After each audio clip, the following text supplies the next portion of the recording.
Bharatiya Janata party के हमारे सबके उम्मीदवार नितिन जी गडकरी जी के माध्यम से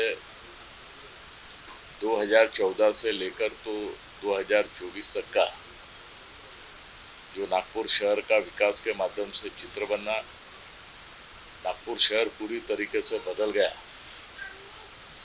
और नागपुर को विकास के मॉडल के रूप में पूरे देश में अभी जाना जा रहा है। जो कांग्रेस ने 50 साल में नहीं किया, वो गडकरी जी ने 10 साल के अंदर इस शहर का सभी क्षेत्रों के अंदर बड़े पैमाने पर डेवलपमेंट किया और इसलिए इस चुनाव में लोगों ने विकास के नाम के ऊपर मतदान दिया। विकास को ही लोगों ने प्रतिष्ठा का विषय बनाया और इसलिए हम सबको उम्मीद है कि सारे रिकॉर्ड ब्रेक करके गडकरी जी बड़े मतों से चुन के आएंगे। कांग्रेस वालों ने वातावरण दूषित करने का काम किया।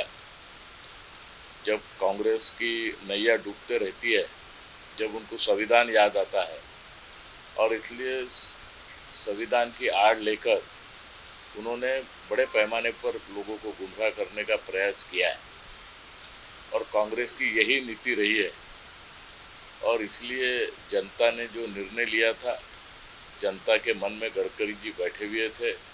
आज कोई भी भाग के अंदर चले जाओ, कोई भी क्षेत्र के अंदर चले जाओ, नितिन जी गडकरी के नाम की हर व्यक्ति के इसमें छाप बनी हुई है, क्योंकि लोगों ने देखा है कि नागपुर शहर पूरी तरीके से बदल गया है। वो एक विधानसभा में नहीं तो पूरे नागपुर शहर के 6 विधानसभा में इतने प्रमाण में डेवलपमेंट हुआ और इसलिए लोगों ने एक मन बना के रखा था कि आने वाले वो 19 तारीख को जो मतदान हुआ, 19 तारीख की लोग राह देख रहे थे, लेकिन बड़े पैमाने पर लोगों ने मतदान किया है। मतदान के अंदर कुछ खामियां भी बड़े पैमाने पर रही है, क्योंकि मतदार यादी की खामियां जिला अधिकारी के जो संबंधित अधिकारी थे, उन्होंने जो मतदार यादी जो 25 लाख की जो 22 लाख की जो घोषित किया था, उसमें कम से कम 5 लाख मतदार पूरे नागपुर शहर के अंदर मतदान से वंचित रहे और मतदान से उनके पास, लोगों के पास कार्ड थे लेकिन अंदर में नाम नहीं था। अनेक लोग गुजर गए थे, उनके भी नाम उसमें शामिल थे। जो हयात में है उसको भी मृत्यु उसमें बताया गया था। जो विधानसभा छोड़ के दूसरे विधानसभा में 10-15 साल से लोग रहने के लिए गए, उनके भी नाम इसके अंदर थे।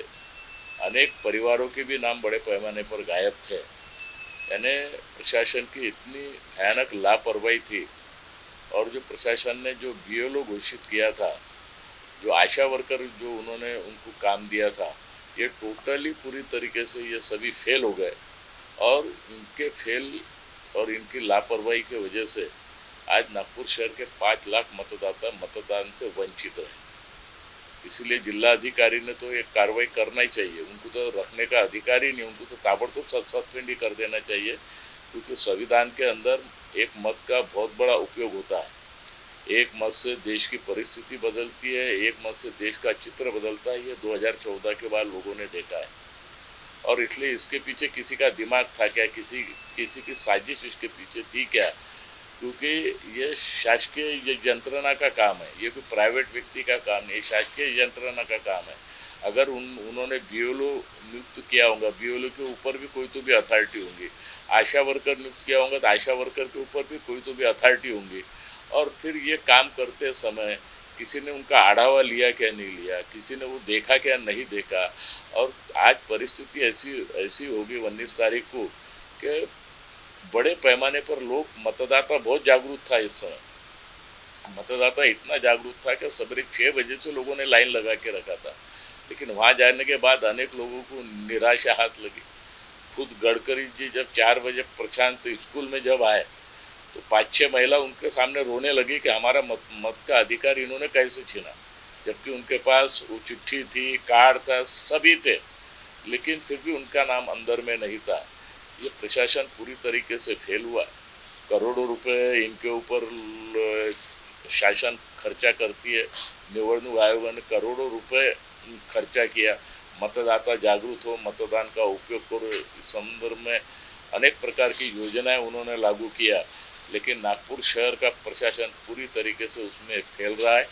और उसकी जिम्मेदारी जो भी कोई जिम्मेदार होगा, क्योंकि कंटिन्यू हम देख रहे हैं कि नागपुर शहर में एक ऐसा वातावरण अभी बन गया है कि प्रशासन ने सिर्फ अनदेखी किया कि क्या किया भगवान जाने, लेकिन उसके ऊपर गंभीरता से उन्होंने ध्यान नहीं दिया। और इसलिए नागपुर शहर के बड़े पैमाने पर मतदार से वंचित रहा है। और इसलिए हमने भी कलेक्टर से मांग किया है, चुनाव आयोग से भी हमने मांग किया है कि इसके संदर्भ में जो होगा उसको ताबड़तोड़ सस्पेंड करो, क्योंकि किसी को अधिकार नहीं है कि किसी को मतदान से रोका जाए, ये किसी को अधिकार नहीं है। और इसलिए इस संदर्भ में कलेक्टर से भी हम मिलेंगे और निश्चित रूप से आने वाली जो विधानसभा का चुनाव है, इसके पहले फिर से ये मतदार यादी अपडेट हो। मतदार यादी जब तक तुम घर घर जाके करोगे नहीं, जब तक इस मतदार यादी का कोई अर्थ रहने वाला नहीं है। क्योंकि 2019 में लोगों ने मतदान किया था, उस समय थोड़ी फार गड़बड़ी दिखी थी, लेकिन 2019 में जिन्होंने मतदान किया वो 2024 में उनके नाम नहीं आए। जिन्होंने 6 नंबर के नए फॉर्म भरे उनके भी नाम नहीं आए।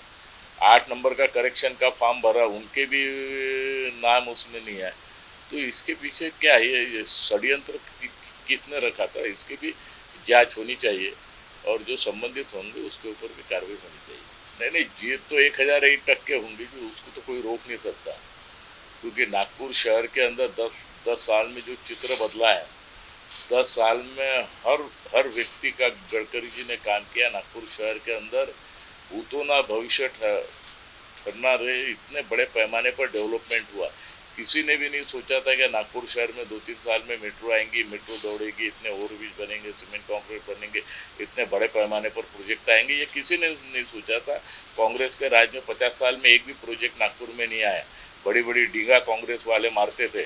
अब इतना काम होने के बाद भी लोगों की जो मानसिकता इस समय थी, क्योंकि कांग्रेस वालों ने गुमराह करने का प्रयास बड़े पैमाने पर किया कि मेट्रो हमने मंजूर करके रखे थे, ब्रिज हमने मंजूर करके रखे थे, प्रोजेक्ट हमने मंजूर करके रखे थे। अब ऐसा है, कांग्रेस ये झूठ का पुलिंदा है। यानी 50 साल अनेक लोग 30-35 साल खासदार थे, 25-25 साल मंत्री थे, 25-25 साल आमदार थे। अभी भी एक आमदार 30 साल से है, 15 साल वो मंत्री थे। तो उन्होंने बताना चाहिए ना कि मैंने इतने साल के अंदर क्या काम किया। ये तो हम दावे के साथ बोलते हैं कि हमने 10 साल के अंदर नागपुर शहर को क्या दिया और नागपुर शहर का चित्र कैसे बदला।